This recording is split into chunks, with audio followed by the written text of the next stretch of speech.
In this video, we'll be addressing the binary formatter security problem and changing our project to use JSON file saving.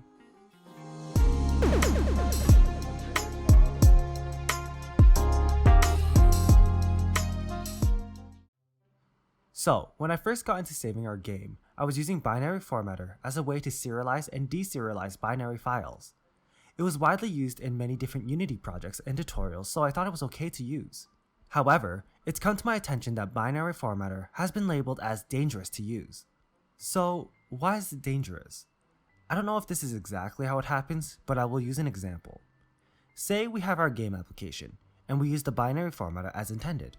We would serialize our data into a binary file whenever we needed to save data, and then we would deserialize our binary file whenever we needed to load data. However, the deserialization process is vulnerable to threats. If we were to somehow get our hands on a binary file that was malicious, as an example, a website told us it was a game mod or like a level 100 account, and add this file to this game application, the moment we request to deserialize our game file, the contents of the binary file would be processed insecurely. An equivalent interpretation of this process is basically running this payload as an executable and launching it.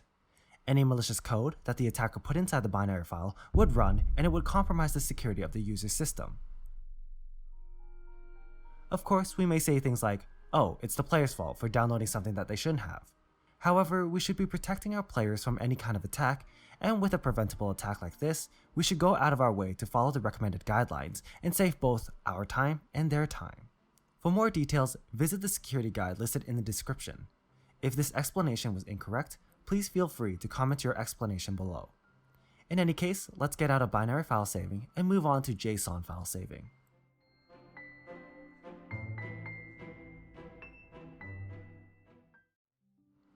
First, we'll get rid of anything to do with binary. Inside save and load settings, we'll replace the save settings and load settings function to write to file and load from file. Inside write to file, we pass in the file name that we make ourselves and the file contents. The file contents will consist of our saved data written into a JSON format. We'll get to that shortly. For now though, we'll get the file path and create a JSON text file using the file contents. If it works, then we'll return true. If there is any sort of issue, then we'll display an error for us to see and return false. Inside load from file, we'll attempt to load the file.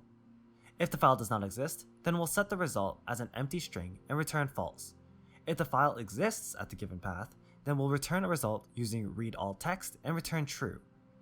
If there's any file issue, then we'll assign the result as an empty string again, display an error, and return false. This file saving and loading technique is actually universal, and it can be used for more than just saving settings.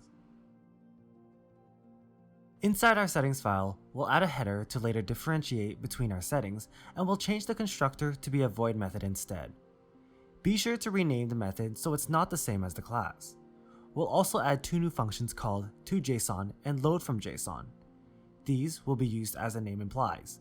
It will either convert these fields to JSON or will convert the passed-in JSON string into values for these fields. Now under the SO settings script, delete all these values and create the following variables. We'll need a reference to our default settings file, a name for our settings file, and we'll create a new save settings file. The default scriptable object script will be made later. We'll add several new functions.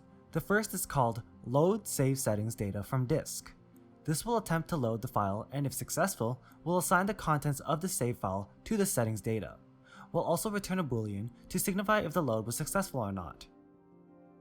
Inside save data to disk, we'll simply pass in the settings file name, and we'll pass in the JSON content by using the toJSON method inside the settings data. We'll then write a message inside the console if the save was successful. Now, let's create a new script called SO default settings file. Initially, we would just create another settings file scriptable object and use that as our default settings. However, I kept on coming across some sort of issue with copying data over to our target scriptable object, so I just decided to create another script that will be used to store our default values. We'll simply create a class that has all of our setting fields, and then we'll create a new object of this class and store it inside the scriptable object. Back inside SO settings, We'll now create a function that will assign all the values inside our default scriptable object into our target settings scriptable object. This is for the case where the user does not have a settings file, usually on first load up. We'll create a blank JSON file, assign the correct fields, copy these fields over to our serializable file, and then save this to our JSON file. You may have noticed a lot of issues coming up. Under the settings file data function, we just need to reference the appropriate values from our scriptable object. Inside the load manager, we'll delete the assign SO function, because we do that inside SO settings now, and we'll add some conditions to assign our scriptable object.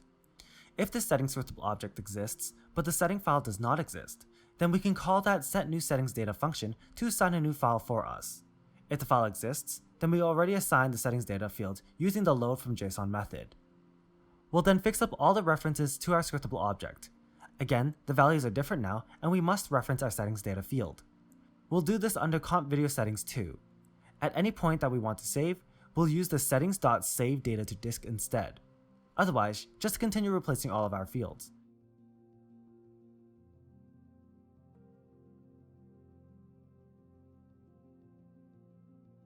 Check under comp escape manager and comp menu settings too.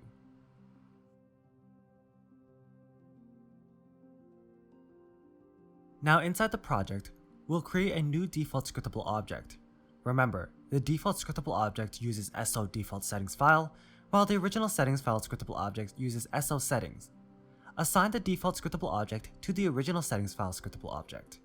Set the default settings to whatever values you want. This is what will be assigned to your settings scriptable object if there is no settings file present. I set the resolution and display type to be whatever the second dropdown value will be. The brightness and render distance are their real values, so brightness will be set to 0 and render distance will be set to 1000. I will also set the preset to 3 or low.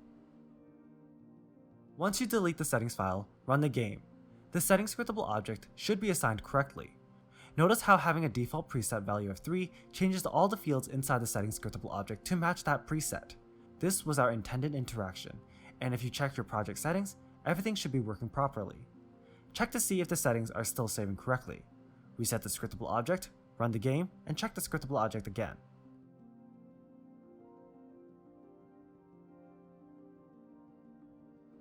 When you run the game and build, make sure to delete the settings file and clear out the appropriate registry keys if necessary. This should act the same as in the editor, and everything should be working like before. You'll notice that inside the file, you can see everything. It can be modified to outrageous lengths, and it's up to you if you would like to encrypt these files using your own methods. These are just settings, so I don't feel like it's necessary. It's up to you on how and when to encrypt your files, but for now, we'll leave it like this.